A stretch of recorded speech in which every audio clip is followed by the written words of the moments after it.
ladies and gentlemen. I just wasted 22 minutes of my time trying to plug a new microphone into this phone because I thought the sound would be better that way. And I decided to look at it, and I'll be damned if it didn't record a single bit of sound in 22 minutes down the tubes. So we're going to try this again. I have finished off the third book in the Southern Reach trilogy. So here's Acceptance by Jeff Vandermeer. What's nice about it is that it reveals everything. There's a few maybe things that are not quite perfectly explained, leaves a couple of open things, but all the characters are wrapped up. It shows how they all interact. It gives you how Area X came to be, what the Shimmer is, who's who, and who knew what when they knew it, and just wraps up everything pretty nice. There is actually another book coming, which Vandermeer said after all this time just fell into his head, and he basically wrote it in a marathon session, and it's coming out this October. It is being billed, however, as a prequel. So we'll see if it takes place 100% before the events of Annihilation, or perhaps kind of overlaps. We'll see what happens. Can't wait. These are three really good, fun books to read. Fun. They're a little surreal and no, I'm going to go with fun because they're good books. I read them all straight through with no interruptions. And so I guess what to do, aside from reviewing it and telling you it's really good and sticks the landing, all of that good stuff, I will go right into spoilers for this right now. So click away if you don't want to know. But I'm going to tell you what Area X is, and it's very simple. It is it's called panspermia, and it's something that astronomers call it when an object such as a comet, an asteroid, or even another planet impacts another large body, and material is shot off into space and eventually makes its way to another planet and crash lands on that planet. We do exchange rocks with Mars. We have exchanged rocks with the moon. We may have exchanged material with everything in the solar system because large things hit other large things, and some of it makes its way here.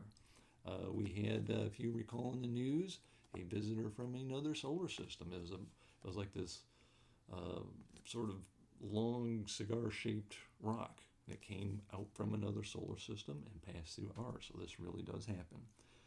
In this case, the clone of the biologist communes with Area X and finds out that a planet that it came from was bombarded with comets, that material was ejected into space, and over however many, doesn't give it a time frame, it could be tens of thousands, hundreds of thousands of years, some of that material made its way to Earth and comes down on a lighthouse.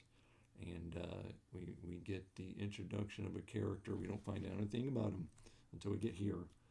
The lighthouse keeper, his name is Saul. And there is even a scene where he is up in the lighthouse in the actual lens. And there's this something a little different down there at the base of it. He doesn't know what that is. And it pricks him. He becomes infected. And he becomes aware that he can affect things around him. He can affect the townsfolk, and there's a danger in it. And he is in love with someone. And to protect everyone from him and from whatever's going on there, he goes back to the lighthouse area. And what was called the tower in this book is actually Saul the lighthouse keeper. He transforms into what is essentially an upside down version of the tower of a lighthouse down into the ground. That's him. And he is apparently responsible for the border that surrounds Area X and tries to keep things out. There is a character who quips, "We should never have come here," and they were right. He was trying to keep them out. This Area X, all it is It's basically aware it's alive, but it's not trying to hurt anyone. What harm it causes is incidental. I wouldn't know how to gauge its intelligence, whether it's as smart as us or maybe only as smart as a dolphin or a monkey or something. But it is not out to harm anyone. But it is taking over the planet slowly but surely, and it may be Saul that's kind of keeping the border together. So when these expeditions are sent in, the Area X grabs them, absorbs them, in some cases makes a copy of them, and the copy can get out into the world. They're looking for a purpose. They don't know who they are or what they're doing. They do contain some of the memories of the previous people that go in. So the problem is that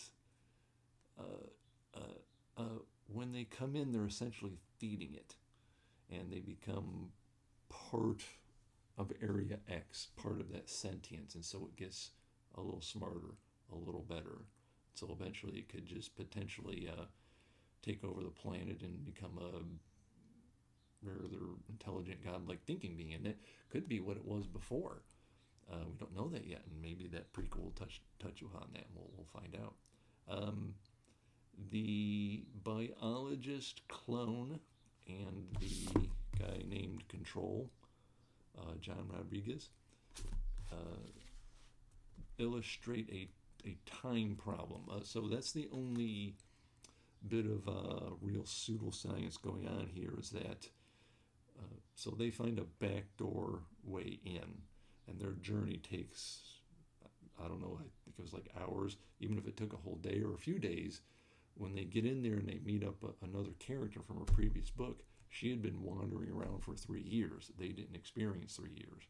And so there is a time dilation problem. The clone of the biologist experienced apparently 30 years. So it's some kind of quantum mechanical hand-wavium, because in order to affect time that much, you'd have to have so much energy and mass in the same place you might affect the orbit of the Earth. So that's probably not what's going on. Trying to think of who else gets wrapped up here. The psychologist. So Saul the lighthouse keeper, before he becomes this tower, there's this little girl from the village who befriends him, and she turns out to be the director that the director in this book has replaced. And we get a full helping of who she is and what she's about, a full character background on her in this. And it would be probably interesting to go back to this book, where she's important, but she's cardboard in comparison to the biologist.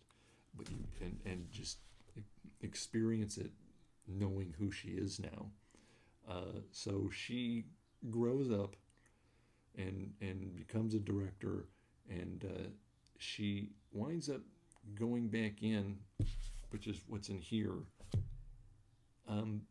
because she's dying, for one. She has cancer, and so she wants to go back in and experience Area X, and she takes a letter with her that is to Saul, to explain to him it's not your fault. I knew you. I knew who you are. But before she can deliver this letter, one, she is killed, but two, she doesn't realize that at that point Saul is now the tower. But now that she's absorbed into Area X, just maybe Saul will find out anyway, since he is now part of Area X. I thought that was a beautiful little way to do things there. I don't remember what I was going to. Oh, so there's been 12 expeditions, and the very first one featured this fellow Lowry, and it turns out that possibly through an old cell phone he was able to communicate with Area X in some way. It doesn't explain it fully. It may be the Lowry that then comes back out of Area X. It could be him, or it could be a clone of him. It is not clear there. What is clear is that he was essentially coming up with these expeditions to go back in to keep feeding Area X. So he went in trying to find out what was going on, came back out and started helping Area X expand. So I suspect he's a piece of Area X, but it doesn't quite let you know 100% what's going on there. So it's about it. I guess the biologist and the second in command in authority, her name's Grace, they start making their way out, and because Area X has expanded, throwing pebbles trying to test where the new border is, they don't quite get there by the end of the book. So you're left wondering how far Area X has expanded and what's going to happen with them, and finding out possibly in the fourth book how Area X, what Area X was before it came to Earth. I hope. I'd like to read about that. And there you go. That's that right there. Excellent trilogy of books with the fourth one coming. So recently what happened to me, I'm going to go through this very quickly. I'm going to show you a little piece of artwork here, a little piece of illustration. This is God Country from Image Comics. This caught my attention. I am very easily swayed by a good piece of artwork. And so this is a 6-issue comic series, a bit of an old one now. Just as an aside, if you actually want to see anything, there's my Pinterest page, Monty Adkins, and here we have all this artwork and illustration I've collected over time. Anyhow, so I went and luckily comic book store had all 6 issues, so I didn't have to try to gather them from various sources. I did not get the cover that I just showed you because it just wasn't available. This is the actual, so this is the original, I guess. And this is a fellow who gets Alzheimer's, and he has a son. He is married. They have a daughter, so he has a son and a granddaughter. And his Alzheimer's is so bad he's becoming a danger to other people and his family. But when this sword comes down, he then is cured of this Alzheimer's. So as long as he's got the sword. The sword is a god of swords, a god of blades. Wherever there is a sword in the universe, that this god is experiencing what that sword is going through. I don't know that I want to try to flip through these. I tried it like I said, I had to do this twice. I don't think it came across very well as I turned the camera around. All I can say is I'm going to throw some spoilers out there for this too. So the gods, one god pays a visit. That's this guy here. That's that guy right up there. Pays a visit. At first he's going to be demanding and commanding, but the god of blades, the sword here, is sentient itself, and it stops that god, and then that god gets very polite. And so they talk, and because he has gained his memory back, he has now memories he doesn't want to let go of. So he visits the graveyard of his deceased wife, and he has this nice scene here of him dancing with his wife there. And he doesn't want to let this stuff go. And plus now he's reconnecting with his granddaughter. He doesn't want to let this stuff go. So when this newly polite god explains to him we want the sword, he says, we'll send a message to the other gods. And when he gets there, the message is, come and take it. And they do indeed try that.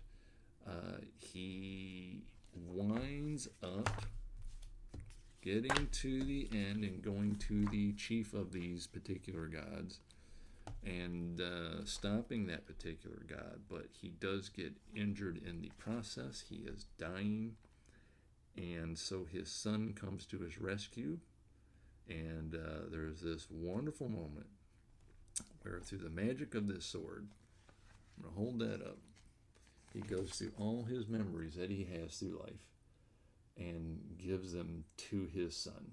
So now his son, all his memories are not lost like they would have been had he died from his Alzheimer's. And you get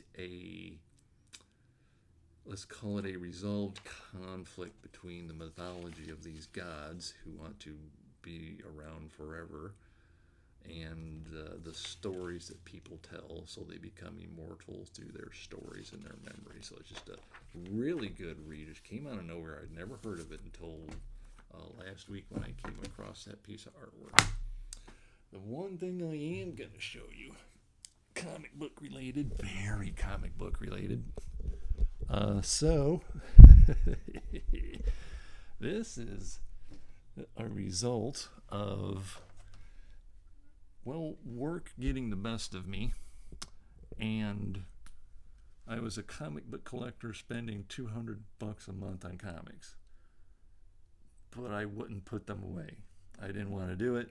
I just put them down, and over time, this is the result of what piled up here in my room. Oh my goodness. Yeah. So all the white boxes you see are already full. I already had those, and look at this mess. Look at this. It just built up like a hoarder's mess. Like, I guess you're gonna hoard something, comic books and books are what you wanna hoard. Over here I did get a little bit started. I do actually have the boards and bags. Not all that I'll need, but I got it started. I just, trying to make a daily habit out of it just wasn't happening. So one of these days, I'm gonna sit down and I'm gonna do my damnedest to perhaps hit play on the old Disney Plus channel, and we'll see about watching Marvel movies while I bag up comics all day. That could take a couple days. I wonder if I should pay somebody to do it for me. Right now, I just started today Herman Melville's Moby-Dick. Getting a little bit of classics in my life here.